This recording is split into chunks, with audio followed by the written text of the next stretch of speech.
Imagine checking into a hotel room that doesn't exist. What if the mirror behind you starts showing things no one else can see? Tonight, I'm taking you inside room 313, where reality twists, and escape might be impossible. I never used to believe in ghost stories, not the ones you see in movies, or read on Reddit at 2 a.m., with the lights off. I mean, sure, they're fun, they give you a jolt, but they're fake. At least, I thought they were. Last fall, I was traveling for work, freelance IT security audits. Not as thrilling as it sounds. My last job was in a sleepy town in upstate New York, a place that doesn't show up on many maps, let alone travel brochures. I finished the job late and figured I'd stay the night before heading back to the city. Problem was, every hotel in town was either full or flat out closed for renovations. I was getting desperate, scrolling through some seriously sketchy listings on third-party apps when I found a single open room at a place called the Blue Orchid Inn. Never heard of it, no reviews, no star rating. The pictures were minimal, just a dimly lit hallway and an old-fashioned brass room key resting on a check-in desk, but the price was cheap, and it was only for one night. I booked it. As soon as I hit confirm, my phone froze, the screen glitched for a second, static lines flickering like a VHS tape warping, and then went black. I held down the power button, heart racing a little, but it restarted just fine. The reservation was still there in my email. Weird, but whatever. I was exhausted. When I pulled up to the Blue Orchid around 11:30 p.m., the first thing I noticed was the quiet. Not just peaceful quiet, dead quiet. No cars in the lot, no lit signs, just the hum of my engine and the distant chirp of crickets. The building looked like it hadn't been touched in decades. Faded white paint peeled from wooden siding. One of the front windows was boarded up, and yet, the neon vacancy sign buzzed faintly in red above the door. Inside, the air smelled like old wood and mothballs. A single table lamp on the reception desk cast long shadows across the room. No one was there. I rang the bell on the counter, once, twice. Just when I was about to leave, a tall, thin man appeared from a side room. His clothes were neat, but out of style, like something from the 1950s. Pale gray vest, spotless shirt, silver-rimmed glasses. He didn't say a word, just slid a guest book toward me and held out an actual brass key. Room 313, he said. His voice was soft and hoarse, like he hadn't used it in years. Top floor, end of the hall. I hesitated. I didn't think hotels even had a 13th floor. The man smiled, but it didn't reach his eyes. Ours does. I climbed the narrow staircase, the wood creaking under every step. The hallway on the top floor was dim, with flickering overhead bulbs and wallpaper curling away from the walls. I passed rooms 307, 309, 311. 313 had no number plate, just a small, square outline on the door where a number should have been. I unlocked the door. The key was cold, uncomfortably cold, like it had just come out of a freezer. The room looked like it hadn't been touched in years. Dust coated every surface. The furniture was draped in white sheets like ghosts frozen mid-dance. The bed was made, but the pillowcases were yellowed with age. One lamp worked, casting a sickly yellow light across the walls. I should have left right then. Something in my gut told me this room wasn't meant for guests, but I was too tired to care. I dropped my bag, kicked off my shoes, and collapsed onto the bed without even pulling back the covers. That's when I noticed it. The mirror. There was a large mirror on the wall across from the bed, but it didn't reflect the room correctly. It was subtle at first, the angle was just a little off, like the reflection was delayed by half a second. I sat up, blinked, moved my hand. The mirror moved a beat later. I grabbed my phone and snapped a photo of it. When I checked the image, the mirror was empty. No reflection, just the room, but not my version of the room. The bed in the photo was unmade, the lamp was off, and in the reflection, standing in the corner, was a figure, tall, gray, watching me. My heart punched my ribs. I looked up at the real mirror. Nothing. Just me, and the flickering lamp. I convinced myself it was a trick. Dust, light, My imagination. I was tired, probably dehydrated. I deleted the photo. Then the lamp turned off by itself. The room plunged into darkness. I scrambled for my phone, turned on the flashlight, and scanned the room. Nothing. No one there, but the air felt heavier, denser, like I was breathing underwater. I didn't sleep. I lay in bed, flashlight on, staring at the mirror until the sun started bleeding through the curtains. As soon as it was light enough, I packed my stuff, marched down to the lobby, and slammed the brass key on the counter. No one was there. I called out, waited, walked behind the counter. The guest book was gone. No record of my name, no receipt, nothing. And when I stepped outside, the vacancy sign was off. Dead. Like it had never been on. I drove away from the Blue Orchid like something was chasing me. The morning sun did nothing to calm my nerves. My hands were shaking, and I kept glancing at the rearview mirror like I expected that pale, silent man to be sitting in my back seat. I told myself to forget it. Weird places exist. People are strange. Maybe it was just an old and barely scraping by. And the strange mirror thing? Maybe I dreamt it. Or maybe it was just my mind, playing tricks after a long day. I stopped at a gas station on the way out of town, grabbed some coffee and a muffin, and tried to laugh it off. But when I checked my phone again, the reservation confirmation was gone. Not just in my email, wiped from my calendar, the app history, even my Google Maps search. It was like I'd never booked the place. I scrolled through my browser history. Nothing. Not even a mention of the Blue Orchid. I started typing it into Google manually. Blue Orchid Inn, town name, nothing. No business listing, no location, no images. The only Blue Orchid that popped up was a florist 3 states away. That sick feeling in my gut returned. I tried calling my bank to see if there was a charge, but there wasn't. No payment had been processed. As far as my bank was concerned, I'd never stayed anywhere that night. I sat in my car for a long while, just staring out the windshield. If there was no record of the hotel, where the hell was I last night? By the time I got home that evening, I was more confused than scared. I opened my laptop, downloaded some advanced search tools, and started digging deep into internet archives, local property records, anything. I finally found something. A grainy black and white news article from 1982, no photos, just text. Fire destroys historic Blue Orchid Inn, 3 dead. The article was short. A fire had ripped through the top floor of the building. Cause undetermined. 3 people had died, all guests. Their names were listed, but I didn't recognize any of them. It said the building was condemned shortly after. The article ended with a single quote from the fire chief. We found signs of a 4th person in room 313, but there was no one there. That was the last public mention of the hotel I could find. Nothing since 1982. And yet, I stayed there last night. I couldn't stop thinking about it. The mirror, the man at the front desk, the silence in the hall, the way my phone glitched, and the reflection in the photo.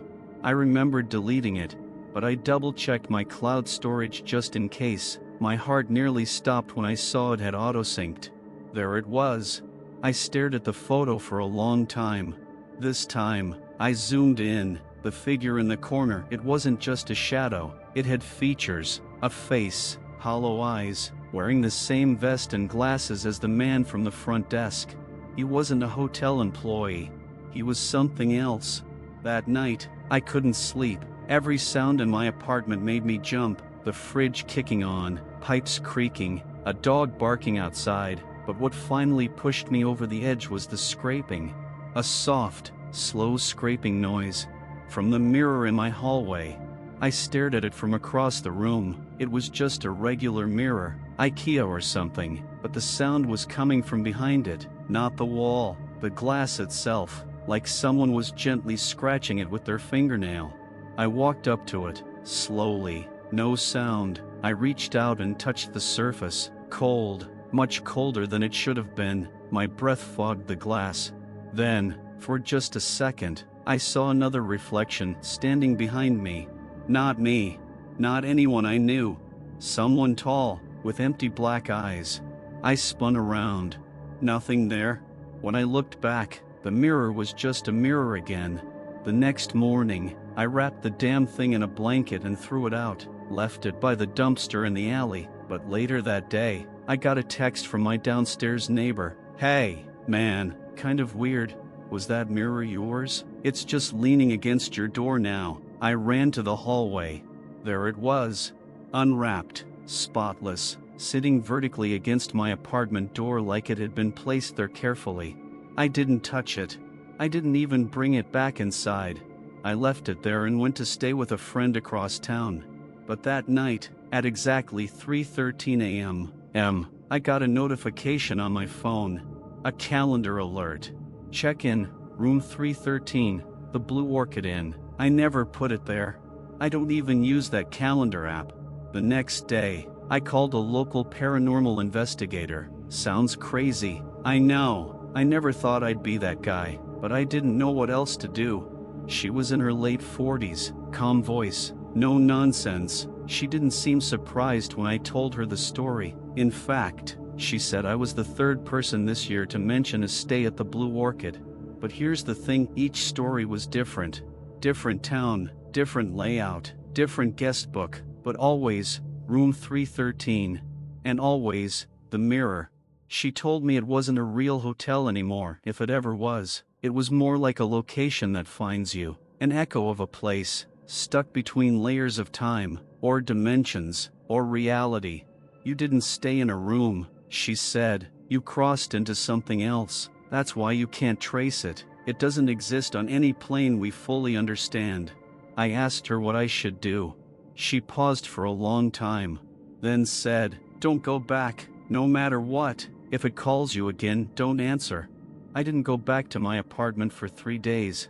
I stayed on my friend Matt's couch, barely speaking, barely sleeping. He thought I was having a breakdown. Maybe I was, but I knew something was following me. I could feel it, like a hum beneath my skin, just out of frequency, waiting to grow louder. On the 4th night, I finally worked up the nerve to go back home. The mirror was gone. I never heard anyone take it. No messages, no complaints, no one had touched it. But something had.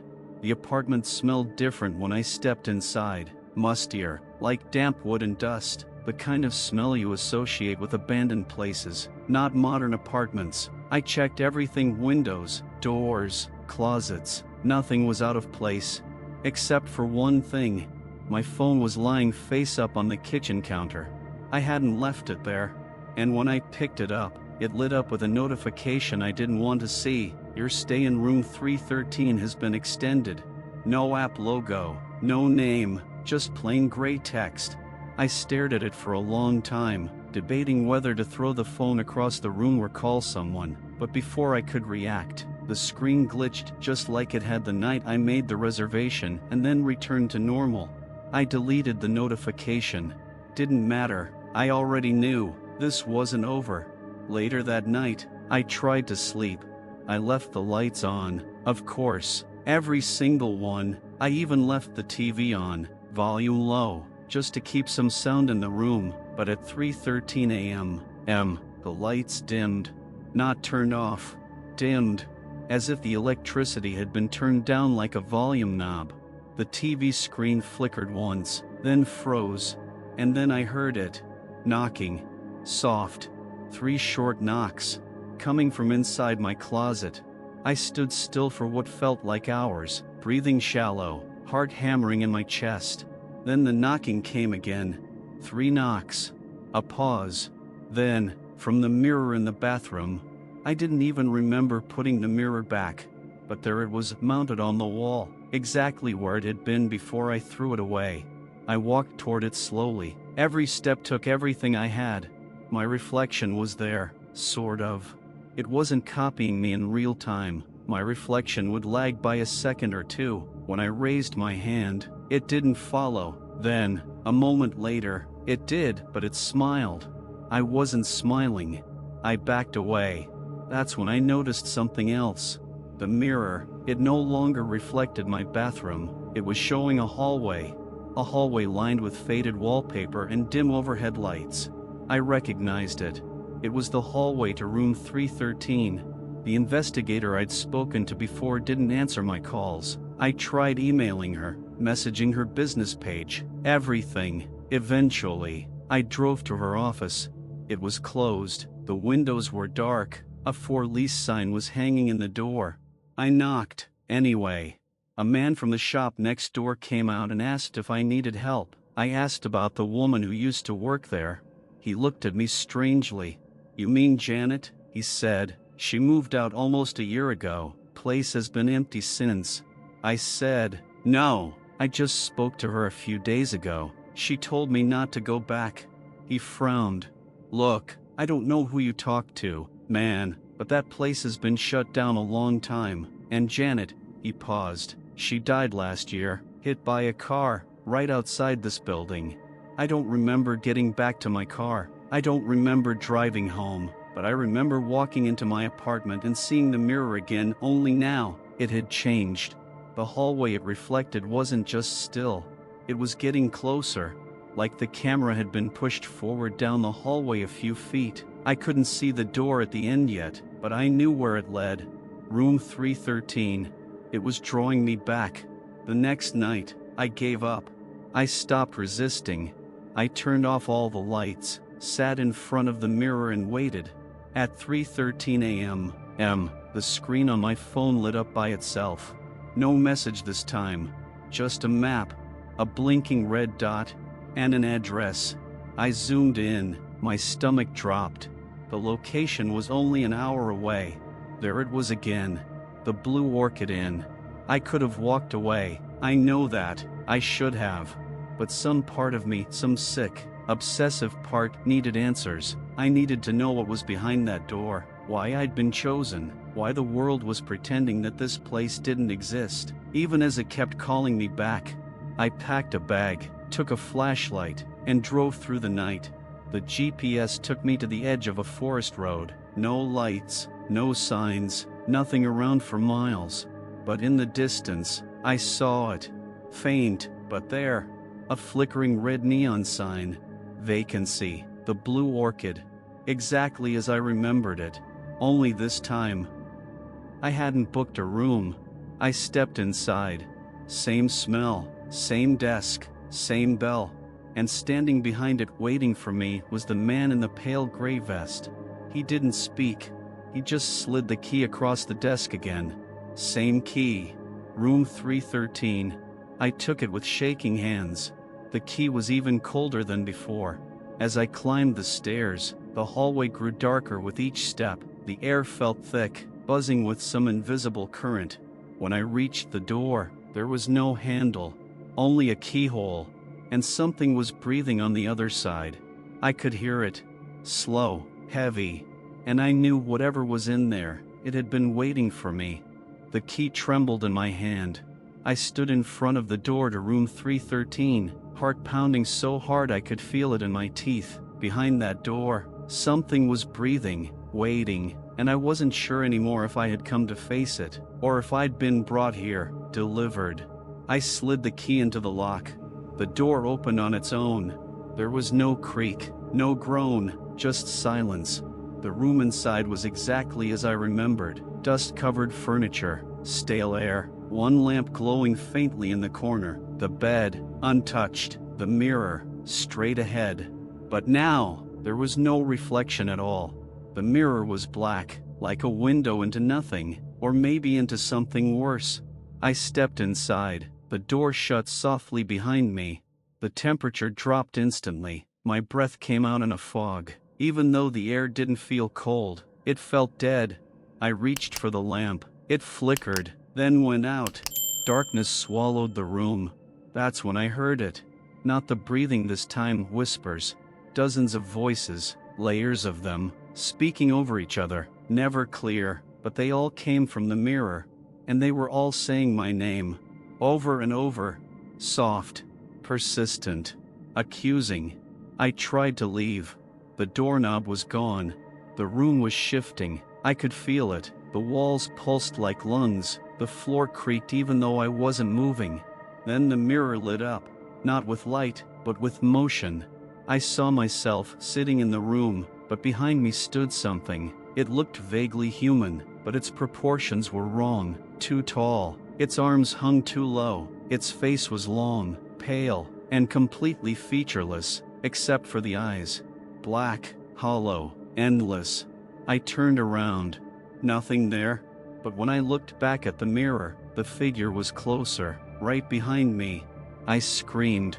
I don't even remember doing it, but my throat was raw, my lungs burning. I screamed until I couldn't breathe. Then the lights came on. Just like that, the room looked normal, as if nothing had ever happened. The bed was made. The mirror reflected exactly what it should have. The air was still, calm. I staggered back toward the door this time. The knob was there. I yanked it open and ran into the hallway. But the hallway wasn't the same. It went on forever. Rooms on either side, their doors all closed. The wallpaper was different. The lights were colder. I started running, yelling for help, pounding on doors. Nothing. Eventually, I saw something ahead, an elevator. I sprinted for it and hit the call button over and over. The doors opened. Inside was a mirror, just one. I didn't want to go in, but there was nowhere else to go. The hallway behind me began to dim, light bulbs popping one by one, like dying stars. I stepped inside. The elevator didn't move. The doors didn't close. But the mirror turned black again. And then it showed something new. My apartment. My real apartment. The way it looked before everything started. Daylight through the curtains. Dishes in the sink. My jacket on the chair. The mirror pulsed. Then cracked. Not shattered, cracked. Like it had been struck from the inside. I leaned in. On the other side of the glass, I saw me. But not me now. A different me. A version that looked normal, happy, like I had never checked into the Blue Orchid, like none of this had ever happened. And that version of me looked back and smiled. Then everything went black. I woke up on the side of the road. No mirror, no key, no hotel. My car was parked a few feet away, keys still in the ignition, my phone in the cup holder. It was 6:15 a.m. I didn't know where I was exactly, but I was able to drive home. I expected something horrible waiting for me, a broken mirror, blood on the walls, something. But there was nothing. Everything was exactly as I left it. The mirror in the bathroom, just glass, no leg, no figures, no hallway. The calendar notification, gone. Even my browser history was clean, like my devices had never searched for the Blue Orchid at all. You're probably thinking, great, it's over, he escaped. But here's the thing, I don't remember ever checking out. I don't remember leaving the hotel. I don't even remember walking out the door. And every now and then, when I catch my reflection just right in a window, or a mirror, or even a dark TV screen, I see something off. My reflection lingers a moment too long, or smiles when I'm not, or turns its head just a second before I do. And every night, every single night, I wake up at 3:13 a.m., like clockwork. And sometimes, I hear the key turning from the inside. I don't expect you to believe any of this. You'll probably chalk it up to a dream, or a psychotic break, or a really creative lie. But if you ever find yourself scrolling late at night, looking for a cheap place to stay, and you see a listing for a hotel that doesn't have any reviews, with one room still available, if it's called the Blue Orchid, don't book it, because room 313 always has vacancy, and it's always waiting. Don't forget to like, comment your thoughts on this terrifying story, and subscribe for more spine-chilling horror tales.